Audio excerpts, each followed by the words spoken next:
Ek besef net weer vanoggend hoe kwesbaar ons as mens is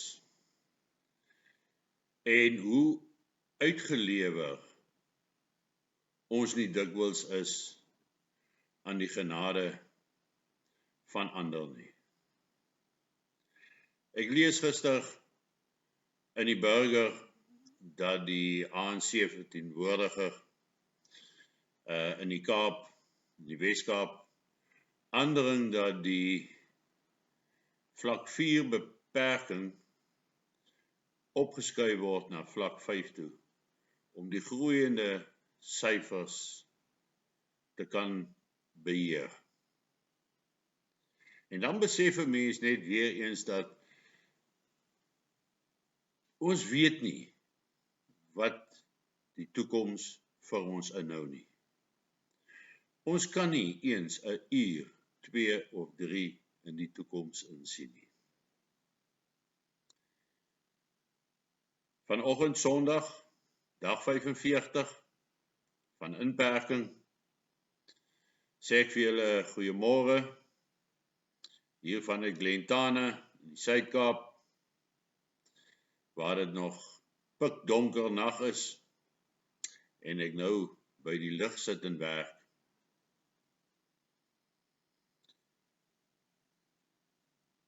Ek het net nou gesê en begin deur te sê dat ons kan nie eens 'n paar uur in ons toekoms insien nie. En dit het my onmiddellik laat terugdink aan een van ons spesiale magte of rekkie operasies wat ons gedoen het in Namibië, die hawe, naby die hawe, by die Jawel rivier. En ek beskryf alles daarvan baie mooi in my nuwe boek. Kompas skryf ek spesifiek oor hierdie operasie. Maar in kort het dit gekom dat die aanvalspanne wat die ladings op die brûe moes gaan plaas, het met 4 Barracuda harde rombote in die riviermonding geland op 'n wit sandstrook. En toe ons daar land, toe is die see so kalm die aand, dat ons letterlik met die bote stadig vooruit gegaan het en die neuse so teen die sand gaan vasdruk het en die hele aanvalsmag kon droëvoet aan wal stap. Ek was deel van daai span en toe ons nou 'n klompie ure later terugkom, ongeveer 4 ure, kon ek van ver af die geraas van die see hoor. Maar ek het dit nie besef nie. En toe ek daai laaste hoogtetjie oorkom en ek sien die see, kon ek nie glo wat ek sien nie, want op daai oomblik is daar golwe, verbuisterende hoë golwe wat in sulke brekers op die kuslyn neerslaan. Dit kon ons nie voorsien nie. Dat in 'n kwessie van 4 ure so baie kan verander. En natuurlik is dit om mense op die kus op te laai en in daai brekers wat die op die wal breek weer die see in te vaar, is nou gevaarlik en 'n riskante operasietjie. Dis moeilik. Ons het toe nog een van die bote verloor ook, omgeslaan in die proses toe ons deur die golwe moet binne toe gaan. Dit het ons ook nie voorsien nie. En toe die son daai oggend opkom, toe staan ons klompie wat oorgebly het, daai boot wat omgeslaan het, toe staan ons op die kus sonder 'n vuurwapen tussen ons. En die omgeslaane boot het 'n entjie verder teen die kus af uitgespoel en die opdrag kom op daai stadium van die bevelvoerder af wat op die see se kant is, dat ons die boot moet vernietig. Net om te besef, ons het niks om die boot mee te vernietig nie. En daai boot het onderste bo op daai strand agtergebly as 'n bewys dat ons die ladings op die brug geplant het. Nou ons het op die ouende uitgeswem deur die brekers. Van die ouens wat nie kon swem nie, was met 'n tou uitgesleep deur die Brandersee se kant toe. En op die ouende het ons 4 bote se bemanning en se personeel verdeel tussen 3 bote. Maar ons het dit gemaak. Uit hierdie operasie het is daar 2 lessies wat na vore kom. Die eerste een is hoe vinnig 'n situasie kan verander. Van daai seepglad see waar daar sigbaar niks aanduidings is van enige onstuimigheid nie. Tot 4 ure later waar hierdie woeste golwe op die kus kom neerslaan. Net 4 ure.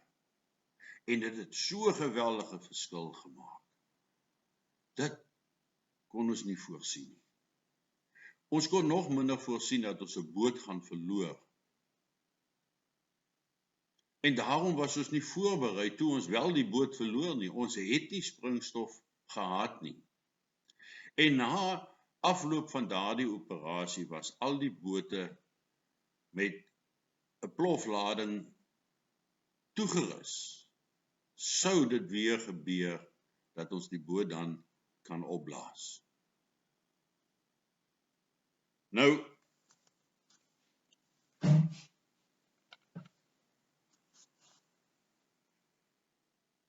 ons leer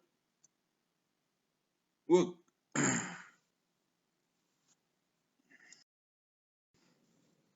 Ekskuus. Daar's so baie lesse wat ons op verskeie maniere in die lewe al geleer het. Klein lessies wat groot betekenisse vir ons inhou. Maar ons vergeet van die lesse wat ons leer. En ons besef nie hoe vinnig 'n situasie kan verander nie. As hierdie staat van inperking onbeperk sou aanhou. Ons het geen idee wanneer dit gaan of klaar maak nie. Ons kan dit nie voorsien nie. En dan is daar net 2 aksies of reaksies wat uit 'n voortgesette staat van inperking kan kom. 2 moontlikhede. Die een is 'n veilige soort van normaliteit, normale lewe waaraan ons gewoond is, of chaos en geweld. Dis net een van daai 2. As dit normaliteit is, dan gaan ons net aan met ons lewens en ons is dankbaar dat ons dit tot daar gemaak het. Maar as dit geweld en chaos en anargie is daar weer net 2 opsies. Of die weermag en die polisie is in staat om die massas te beheer en om die lewens van die groter res van die bevolking te kan beskerm. Of 2, hulle kan dit nie doen nie. As hulle nie vir ons kan beskerm nie, as die polisie en die weermag nie in staat gaan wees om die massas te beheer nie, dan hang dit van onsself af. En dit vra 'n ander standaard van voorbereiding. Maar hierdie gedeelte is wat ons nie wil erken nie. Ons wil nie aanvaar dat so 'n moontlikheid bestaan dat dit eers kan gebeur nie. Net soos wat ons nie kon voorsien dat daai boot gaan omslaan op die strand van Angola nie. Ons kon dit nie voorsien. Net so kan ons nie voorsien, wil ons nie voorsien, dat chaos nou in Suid-Afrika kan uitbreek, sou dinge verkeerd loop nie.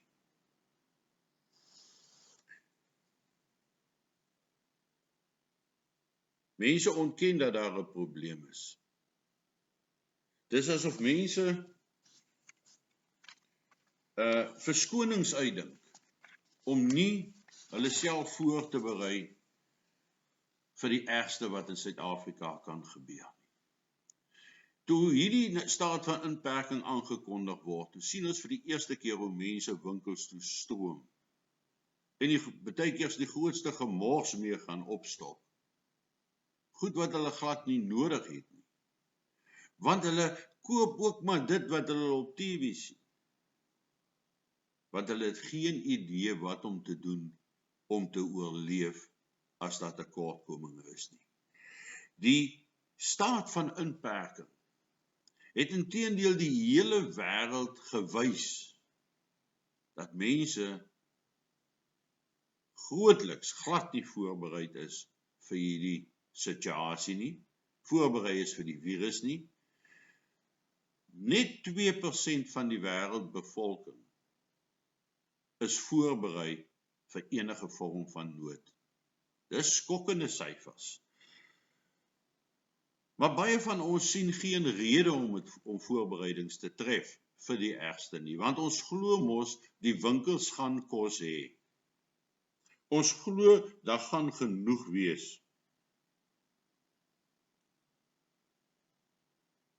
Ander manne sê, nee wel, die regering sal 'n plan hê, maar die regering het mos nou al klaar misluk.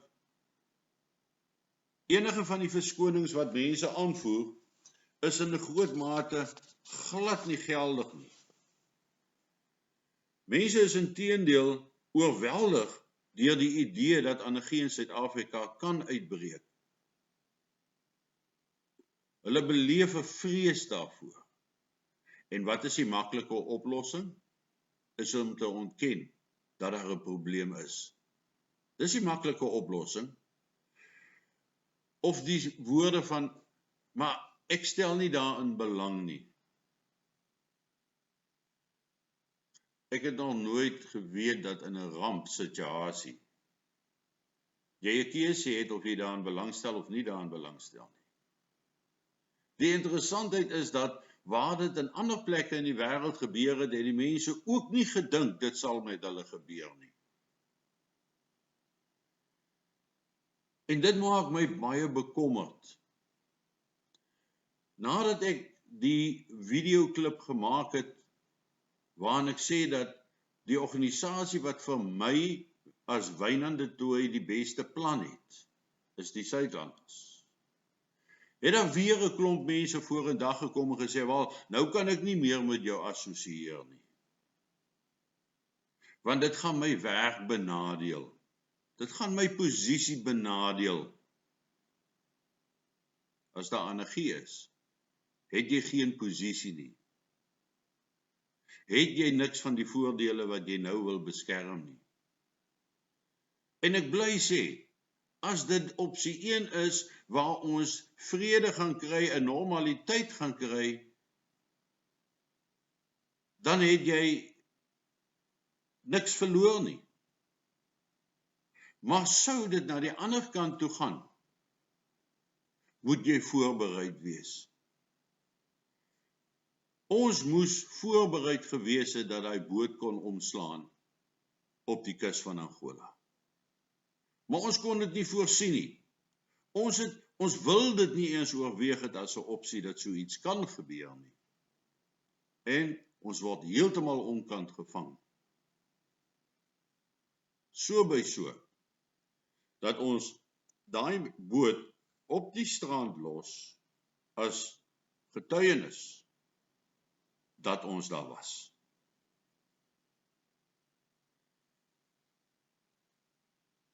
En ek wil nie hê, ons moet onvoorbereid gevang word of betrap word nie. Elke mens moet daarom vir hom 'n plan maak vir as dinge sou skeefloop. En ja, ons glo in 'n lewende God.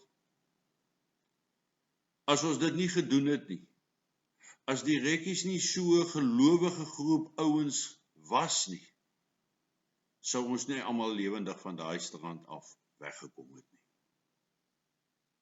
Sou ons baie erge verliese, teenspoed kon ervaar. Maar omdat ons geweet het waar ons hulp vandaan kom, en die rekkie se motto is, we fear not but God.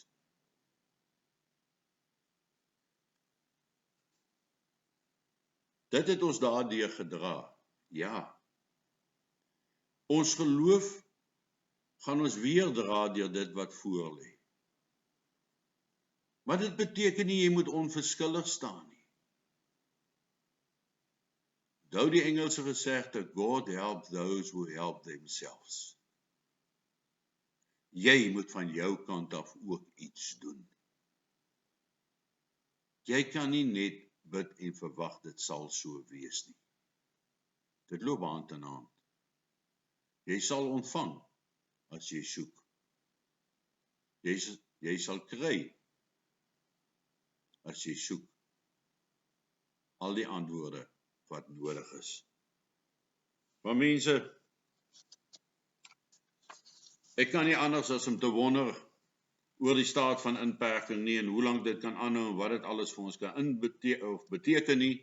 Een ding wil ek vanoggend beklemtoon en dit is dat die tyd is hier dat ons reg is om na normaliteit terug te keer of in hierdie verlengde staat van inperking na anargie te beweeg.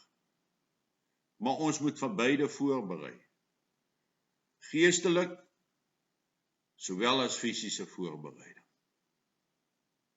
En vir die van julle wat onseker het en wat nie antwoorde het nie, gaan na die webtuiste van die Suidlanders. Nie Zuid nie, Suidlanders, S. En gaan kyk wat word gesê. En dis ten minste 'n plan, 'n noodplan, wat vir mense tot redding kan wees. Ek kan dit nie oorbeklemtoon nie. As die staat van inperking voortduur, toenemende druk op die bevolking, gaan een van twee goed gebeur. Of vrede, of anargie. My vrees is die anargie gedeelte.